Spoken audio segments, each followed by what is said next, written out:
Hi, Doug Gould of WorshipMD. Today we're going to talk about the mute button.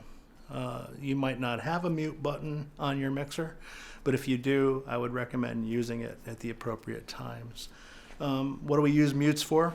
To shut off microphones when they're not being used. There's a rule in audio that every time you double your open microphones, your system gain is going to lose 3 dB, which is quite significant. So if I have one mic, I can have that as loud as I want. As soon as I double it and they're both open, I've lost 3 dB of system gain. If I go to 4, another 3 dB. If I go to 8 more, you get the idea.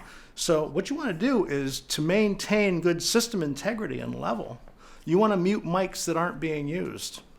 When the worship team is done playing and all 8 microphones are not being used, turn them off. Either mute them or pull the faders down so when the pastor speaks, those mics aren't going to interfere. Your potential for feedback is really going to rise when you have more open mics on the stage. Another time to use a mute, maybe your lead vocalist has got some reverb on it.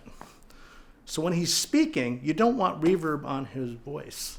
So mute the reverb when he's just speaking to the congregation. Put it back on when he's singing, turn it off when he's speaking. In terms of wireless mics, sometimes what we'll do, depends on the relationship you have with who's ever using this, you might have it so it's always on.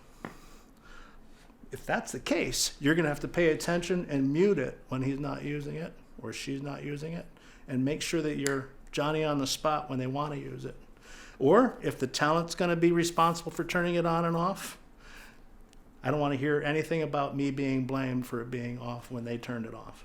So you just got to get that straight. That's part of relationship, and we'll talk about relationships and that kind of thing in a future video. Until then, use your mutes. Hope you have a good day.